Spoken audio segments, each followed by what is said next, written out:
Hello friends, welcome to மாங்கனி சமையல்.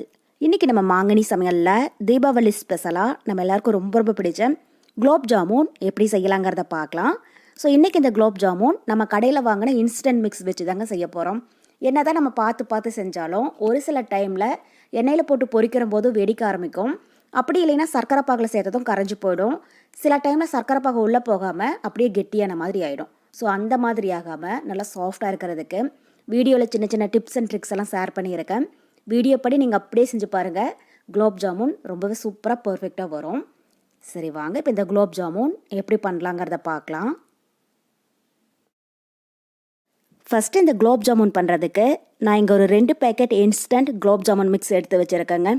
180 gram பேக்கெட்டில் 2 பேக்கெட் அளவுக்கு எடுத்துருக்கேன். நான் எம்டிஆர் பிராண்டு தான் யூஸ் பண்ணுறேன். உங்களுக்கு எது விருப்பமோ நீங்கள் அது பயன்படுத்திக்கோங்க. நீங்கள் எந்த பிராண்டு யூஸ் பண்ணீங்க அப்படின்னாலும் சேம் இதே மெத்தடில் செய்யுங்க. குலோப் ஜாமுன் வந்து ரொம்பவே நல்லா வரும். இப்போ ஃபஸ்ட்டு இந்த குலோப் ஜாமுன் மிக்ஸை நம்ம சலிச்சு எடுத்துக்கலாம். இப்போ அதுக்கு ஒரு அகலமான மிக்சிங் பவுலில் ஒரு சலடையை வச்சுட்டு இதில் கொஞ்சம் கொஞ்சமாக மாவை சேர்த்து இதை நல்லா சலிச்சு எடுத்துக்கோங்க. இதில் சின்ன சின்னதாக கட்டிகள் இருக்கும். அது எல்லாத்தையுமே இது மாதிரி நல்லா உடச்சி விட்டு சலிச்சுக்கோங்க. இந்த மாவை நம்ம சளிச்சிட்டு பிசைகிறதா இருந்தாலும் பிசையலாம், இல்லைன்னா சலிக்காமல் கூட பிசைஞ்சு எடுக்கலாம். சலிக்காமல் பிசைஞ்சோம் அப்படின்னா இதில் சின்ன சின்னதாக கட்டிகள் இருக்கிறதுனால மாவை ரொம்பவே ஹார்டாக அழுத்தி பிசைகிற மாதிரி இருக்கும். அப்போ வந்து குலோப் ஜாமுனை பொரிச்சிட்டு நம்ம சர்க்கரை பாகில் சேர்த்தோம் அப்படின்னா சர்க்கரை பாகு குலோப் ஜாமுனுக்குள்ளே இறங்காமல் இறுகி போன மாதிரி ஆகிடும். அதனால் ஃபஸ்ட்டு இந்த மாதிரி நல்லா சலிச்சிட்டு அதுக்கப்புறமா பிசைஞ்சு எடுத்துக்கோங்க.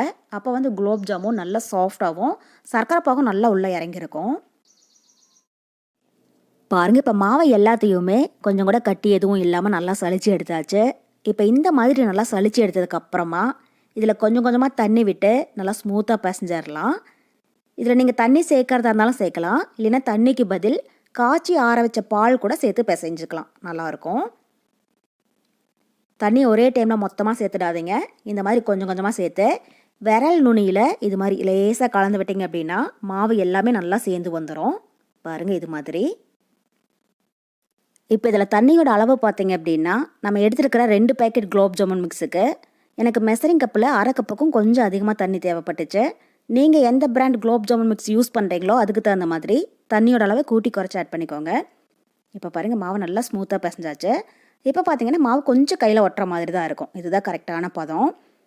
இப்போ இந்த ஸ்டேஜில் கடைசியாக மாவு காயாமல் இருக்கிறதுக்கு 1 டீஸ்பூன் அளவுக்கு எண்ணெய் இல்லைன்னா நெய் சேர்த்துட்டு இப்போ ஒரு டைம் நல்லா பிசைஞ்சு எடுத்துக்கலாம். அவ்வளோதான், இப்போ குலோப் ஜாமுனுக்கு மாவு தயாராகிடுச்சு.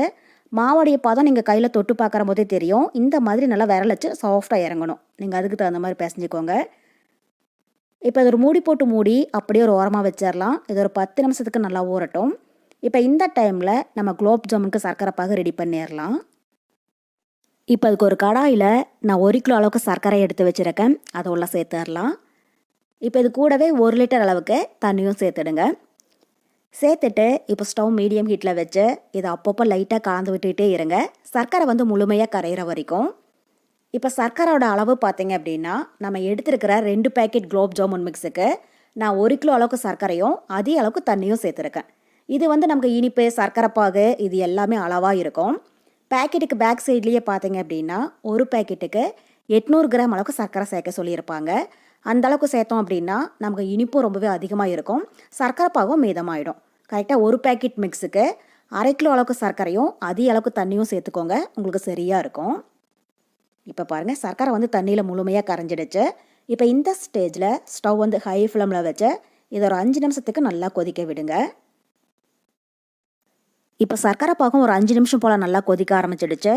இப்போ இந்த ஸ்டேஜில் நம்ம பாகு பதம் செக் பண்ணிடலாம். இப்போ ஸ்டவ் மீடியம் ஹீட்டில் வச்சுட்டு கொஞ்சமாக சர்க்கரை பாகை கையில் தொட்டு பார்த்தீங்க அப்படின்னா லைட்டாக பிசுபிசுப்பு தன்மையோடு இருக்கணும். பாகு வந்து ரொம்பவே கம்பி பதம் வந்துடக்கூடாது. பாருங்கள், இந்த மாதிரி லைட்டாக பிசுபிசுப்பாக இருக்கணும். இதுதான் கரெக்டான பதம். இப்போ இதில் கடைசியாக வாசனைக்காக ஒரு 6 ஏலக்காய் தட்டி எடுத்து வச்சுருக்கேன். அதை உள்ள சேர்த்துட்டு இப்போ இதில் டைம் லைட்டாக கலந்து விட்டுட்டு நம்ம ஸ்டவ் ஆஃப் பண்ணிடலாம். உங்களுக்கு ஏலக்காய் ஸ்மெல் பிடிச்சது அப்படின்னா இது சேர்த்துக்கோங்க, இல்லைனாலும் ஏலக்காவை ஸ்கிப் பண்ணிடலாம். அவ்வளோதான், இப்போ குலோப் ஜாமுனுக்கு சர்க்கரை பாகு தயாராகிடுச்சு. இப்போ ஸ்டவ் ஆஃப் பண்ணிவிட்டு இதை அப்படியே ஒரு ஓரமாக வச்சுடுங்க, கொஞ்சம் நேரம் நல்லா ஆறட்டும். இப்போ இந்த சைடில் நம்ம பிசைஞ்சு வச்சுருக்கிற மாவும் நல்லா ஊறிடுச்சு. இதை அதிக நேரம் ஊற வச்சிடாதீங்க, கரெக்டாக நம்ம சர்க்கரை பாகு ரெடி பண்ணுற டைமுக்கு மட்டும் இருந்துச்சுன்னா போதும். இப்போ கையில் கொஞ்சமாக எண்ணெய் இல்லைன்னா நெய் தடவிட்டு உங்களுக்கு எந்த சைஸில் குலோப் ஜாமுன் வேணுமோ அதுக்கு தகுந்த அளவுக்கு மாவை எடுத்து உள்ளங்கையில் வச்சு கொஞ்சம் கூட வெடிப்பு எதுவும் இல்லாமல் பாருங்கள் இது மாதிரி லேசாக உருட்டிக்கோங்க. ரொம்பவே அழுத்தி உருட்டிடக்கூடாது, லேசாக உருட்டினீங்கன்னா போதும். பாருங்கள் இந்த அளவுக்கு. ரொம்பவே பெரிய பெரிய உருண்டைகளாக உருட்டிடாதீங்க, ஏன்னா இதை நம்ம எண்ணெயில் போட்டு பொரிக்கிற போது பொரிஞ்சு டபுள் மடங்காகி வரும். இந்த மாதிரி மீடியம் சைஸ் உருண்டைகளாக உருட்டி எடுத்திங்கனாலே போதும். இப்போ இதே மாதிரி மீதிருக்கிற எல்லா மாவையுமே சின்ன சின்னதாக உருண்டை பிடிச்சி இதை தனியாக ஒரு பிளேட்டில் எடுத்து வச்சுக்கோங்க. அதுக்கப்புறமா இதை நம்ம எண்ணெயில் போட்டு பொரிச்சு எடுத்துடலாம். இப்போ கடாயில் எண்ணெய் நல்லா சூடாயிட்ருக்கு. எண்ணெய் சூடானதும் ஸ்டவ் மீடியம் ஹீட்டில் வச்சுட்டு நம்ம ரெடி பண்ணி வச்சுக்கிற குலோப் ஜாமுனை உள்ளே சேர்த்துடலாம். ஒரே டைமில் மொத்தமாக சேர்க்காம கொஞ்சம் கொஞ்சம் பேச்சஸாக சேர்த்து பொரிச்சு எடுத்துக்கோங்க. அதே மாதிரி எண்ணெய் பார்த்தீங்க அப்படின்னா ரொம்பவே சூடாக இல்லாமல் மீடியம் ஹீட்டாக இருக்கிற மாதிரி பார்த்துக்கோங்க. ரொம்பவே சூடாக இருந்துச்சு அப்படின்னா குலோப் ஜாமுனை உள்ளே சேர்த்ததும் அது மேலே சீக்கிரமாக கலர் மாறிடும். உள்ளே பார்த்தீங்க அப்படின்னா மாவு சரி வர வெந்திருக்காது. இப்போ குலோப் ஜாமுன் உள்ளே சேர்த்ததும் இதை உடனே திருப்பி விட்டுறாதீங்க. ஒரு சைடு லைட்டாக பொரிஞ்சு மேலே வந்ததுக்கப்புறமா ஸ்டவ் ஃபுல்லாக சிம்மில் வச்சுட்டு ஒரு கரண்டி வச்சு பாருங்கள் இந்த மாதிரி லேசாக கலந்து விட்டுட்டே இருங்க. அப்போ தான் சுற்றியுமே நல்லா கோல்டன் ப்ரௌனாக பொரிஞ்சு வரும். பாருங்கள் இப்போ குலோப் ஜாமுன் நல்லா பொன்னிறமாக பொரிஞ்சு அந்த பபுள்ஸ் எல்லாம் ஒரு 90% அடங்கிடுச்சு. இது ரொம்பவே கலர் மாற விட்டுடாதீங்க, கரிஞ்சி போன மாதிரி ஆகிடும்.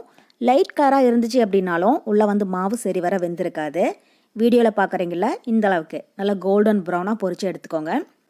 இப்போ இது எண்ணெயிலேருந்து வடித்து நம்ம சர்க்கரை பாகில் சேர்த்துடலாம். இப்போ இதே மாதிரி ஒரு பேட்சஸாக எண்ணெயில் போட்டு பொரித்து இதை சர்க்கரை பாகில் சேர்த்துடுங்க. சர்க்கரை பாகு பார்த்தீங்க அப்படின்னா ரொம்பவே ஆறிடக்கூடாது, லைட்டாக வெது வெதுப்பாக இருக்கணும். ஒருவேளை ஆறிடுச்சு அப்படின்னா கூட அதை திரும்பவும் லைட்டாக சூடுபடுத்திட்டு அதுக்கப்புறமா குலோப் ஜாமுனை உள்ளே சேர்த்துடுங்க. சேர்த்துட்டு இப்போ ஒரு டைம் லைட்டாக கலந்து விட்டுறலாம். இது ஒரு 20 நிமிஷத்துக்கு நல்லா ஊறட்டும். ஜீராலேயே நல்லா ஊறினதுக்கப்புறமா நம்ம எப்படி இருக்குன்னு பார்க்கலாம். பாருங்கள் இப்போ ஒரு 20 நிமிஷம் போல் ஆகியிருக்கு. குலோப் ஜாமுனும் ஜீராவில் நல்லா ஊறிடுச்சு. அதுவே இதை ஓவர் நைட் ஊற வச்சிட்டிங்க அப்படின்னா சர்க்கரை பாகு எல்லாமே குலோப் ஜாமுனில் இறங்கி இன்னும் நல்லா டேஸ்ட்டாக இருக்கும். அவ்வளோதான், இப்போ இதை நம்ம சர்வ் பண்ணிடலாம். அவ்வளோதான், இப்போ நம்ம எல்லாருக்கும் ரொம்ப ரொம்ப பிடிச்ச குலோப் ஜாமுன் சூப்பராக தயாராகிடுச்சு. ஸோ கண்டிப்பாக நீங்களும் இதே மெத்தேடில் நான் சொல்லியிருக்கிற சின்ன சின்ன டிப்ஸ் எல்லாம் ஃபாலோ பண்ணி வீட்டில் செஞ்சு பார்த்துட்டு டேஸ்ட் எப்படி இருந்துச்சுன்னு மறக்காமல் கமெண்ட் பாக்ஸில் சொல்லுங்கள். என்னோட இந்த ரெசிபி வீடியோ உங்களுக்கு பிடிச்சிருந்தா லைக் பண்ணுங்கள், உங்கள் ஃப்ரெண்ட்ஸ் அண்ட் ரிலேட்டிவ்ஸ் கூட நிறைய ஷேர் பண்ணுங்கள்.